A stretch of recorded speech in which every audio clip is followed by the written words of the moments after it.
దేవుని పరిశుద్ధ నామములో మీ అందరికీ ప్రత్యేకమైన శుభములు, అలాగనే సమాధానము కలుగునుగాక. యోనా గ్రంథం మొదటి అధ్యాయము మొదటి 2 వాక్య భాగాలు లేదా 3 వాక్య భాగాలు చదువుదాం. మీరు దయచేసి వాక్యాన్ని చూడండి, వీలు చూసుకొని.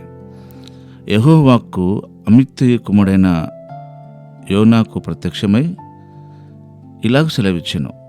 నినివే పట్టణస్థుల దోషము నా దృష్టికి ఘోరమాయను గనుక నువ్వు లేచి నినివే మహాపట్టణమునకు పోయి దాని దుర్గతిని కలుగునని ప్రకటించుము.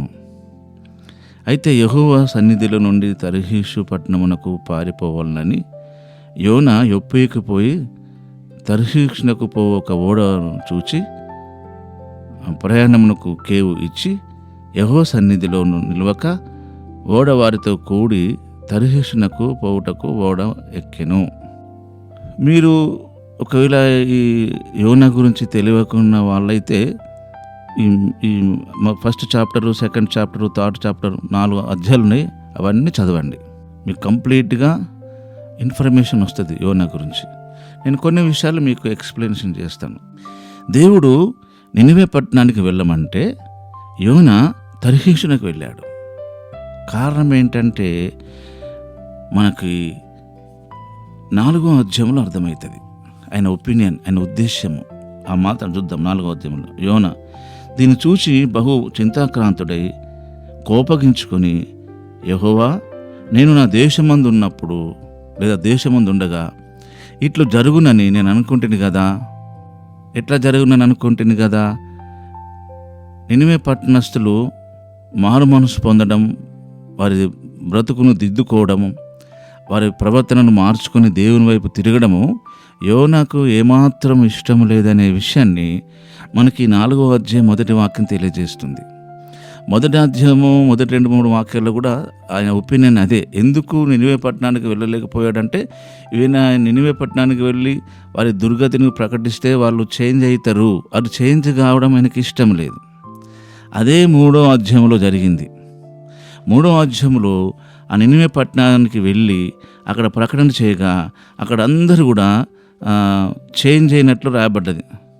4వ వాక్యం చూడండి మీరు, లేదా 6వ వాక్యం చూడండి. ఆ సంగతి నినివే రాజునకు వినబడి, ఏ విషయము? నినివే పట్టణానికి యోనా వెళ్ళి యోనా ఆ యొక్క నినివే పట్టణం యొక్క దుర్గతిని గురించి, దేవుని ఉగ్రత గురించి ఆయన ప్రకటించిన సంగతి 6వ వాక్యంలో. ఆ సంగతి నినివే రాజునకు వినబడినప్పుడు అతడును తన సింహాసనము మీద నుంచి దిగి తన రాజవస్త్రములు తీసివేసి గోనెపట్ట కట్టుకొని బూడిదలో కూర్చుండాను.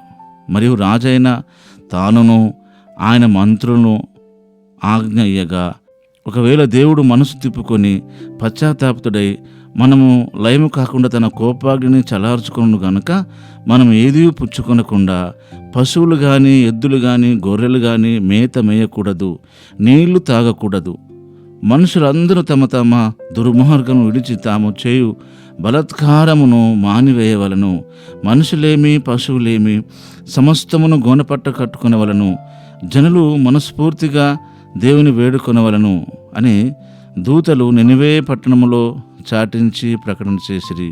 ఈ నినివే వారు తమ చెడునడతను మానుకొనగా వారు చేయుచున్న క్రియలను దేవుడు చూచి పశ్చాత్తాపతుడై వారికి చేయుదునన్న తాను మాట ఇచ్చిన కీడు చేయక మానెను. ఇదే ఎక్స్పెక్ట్ చేసిండు యోనా. మీరు గమనిస్తున్నారా దేవుని వాక్యాన్ని? మనం ఇలాగే ఉంటాం, పక్కవాడు బాగుండడం ఇష్టపడం. చాలామంది పాస్టర్స్ విశ్వాసులను ఏమాత్రము గద్దించరు, వారు చేసే పొరపాట్లను ఖండించరు. వాళ్ళు మనసు మార్చుకుని దేవుని వైపు తిరిగేటట్టు బుద్ధి చెప్పరు. దేవుడు ఈ 3 చేయమన్నాడు: ఖండించమన్నాడు, గద్దించమన్నాడు, బుద్ధి చెప్పమన్నాడు. ఖండన, నువ్వు చేస్తున్నది తప్పు అని చెప్పాలి.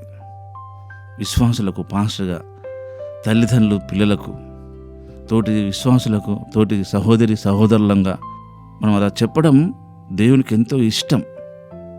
అలా చెప్పం, వాళ్ళు ఎక్కడ హర్ట్ అవుతారో, వారి దృష్టిలో నేను ఎక్కడ చెడ్డవాడిని అని అనుకుంటామో అని ఒక రకమైన ఈగో ఫీలింగ్ అది.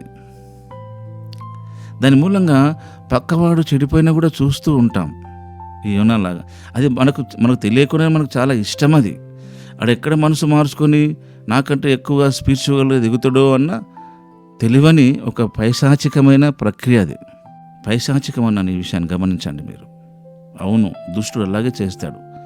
నిజంగా నీ పొరుగువాడిని క్షేమం కోరితే, నీ విశ్వాసుల పట్ల ఒక నిజంగా పాస్టర్ గారు వాళ్ళు మేలు కొడితే వాళ్ళు చేసేది తప్పు అని ఖండిస్తాడు. వాడు ఏమైనా అనుకోని, ఎలాగని అనుకోనియండి, అనుకుంటారు. పాస్టర్ గారు నన్ను ఇలా అంటున్నాడు, పాస్టర్ గారు నన్ను ఎప్పటికీ ఇలా అంటున్నాడు. కొంతమంది అనుకుంటారు, మారు మనసు లేని వాళ్ళు అనుకుంటారు. మారు మనసు ఉన్నవాడు ఖచ్చితంగా పాస్టర్ గారు నా క్షేమము నా మేలు గురించి చెప్తున్నాడు అనుకుంటారు. నా సహోదరుడు నా సహోదరి అని అనుకుంటారు. మార్చుకుంటే మంచిదే, మార్చుకోకపోతే మనం దానికి రెస్పాన్సిబిలిటీ మనది కాదు. ఇక్కడ యోనా కూడా నినివే పట్టణస్థుల యొక్క మనసు మార్చుకోవడం ఇష్టం లేదు ఆయనకి. అందుకనే తర్షీషునకు వెళ్ళే మార్గము ఓడ ఎక్కి వెళ్ళిండు. ఆ మాట కేవు ఇచ్చి అంటే వెల ఇచ్చి దేవుడు ఏం చేశాడు, అతనిని ఎలాగైనా సరే నినివే పట్టణానికి తీసుకెళ్ళాలని పట్టుబట్టాడు. నా మాట వింటలేడు కదా అని చెప్పేసి ఆయనని విడిచిపెట్టలే. ఇక్కడ యోనా నినివే పట్టణస్థుల విషయంలో ఎలా మిస్టేక్ ఆలోచించాడో గమనించండి. అదే మిస్టేక్ను దేవుడు యోనాకు చెప్పాడు. ఆ మాట మీరు గమనించండి. 4వ అధ్యాయంలో, యోనా గ్రంథం 4వ అధ్యాయంలో మీరు దాదాపుగా 6 నుంచి చదవండి. 6, 7, 8, 9, 10, 11 అక్కడ సొర చెట్టు మొలిపించడము, సొర చెట్టు చక్కగా పెరగడము, దానికి నీడనివ్వడము, ఒక రాత్రిలోనే అది వాడిపోవడము, దాని గురించి ఆయన ఫీల్ అవ్వడము, ఇదంతా జరుగుతుంది. అప్పుడు దేవుడు ఏమంటాడంటే 10వ వాక్యంలో, నీవు కష్టపడకుండాను పెంచకుండాను ఒక రాత్రిలోనే పుట్టి పెరిగి ఒక రాత్రిలోనే వాడిపోయిన ఈ సొర చెట్టు విషయంలో నువ్వు విచారణ పడుతున్నావే, అయితే 120,000 కంటే ఎక్కువై కుడి ఎడమలకు ఎరగని జనులు బహు జనములను బహు పశువులను గల నినివే మహాపురం విషయంలో నేను విచారపడవద్దా అని యోనాతో చెప్పాను. చూసారా, నన్ను అడిగితే నినివే పట్టణస్థులు మార్చుకోవాలని దేవుడు అనుకున్నాడో లేదో, కానీ యోనాను మార్చడానికే దేవుడు ఈ ప్రక్రియను చేశాడు. వాక్యం వింటున్నా నీవైనా, వాక్యం చెప్పే నేనైనా మన బిహేవియర్ ఎలా ఉందో చెక్ చేసుకొని మనల్ని మన ప్రభుకు అప్పగించుకొని దేవుడు ఏం చెప్పాడో అదే మన పక్కవానికి చెప్పి వాడు హర్ట్ అయినా సరే దాని విషయంలో మనం దేవుని దగ్గర న్యాయమైన మెప్పును పొందడానికి ప్రయత్నిద్దాం. అటు కృపా ప్రభు మనకు అనుగ్రహించును గాక. పరిశుద్ధుడైన తండ్రి, మీ కొందనాలు ఇది నా వాక్యంకై చెల్లిస్తూ యేసు నామములోనే ప్రార్థిస్తున్నాం తండ్రి. ఆమేన్.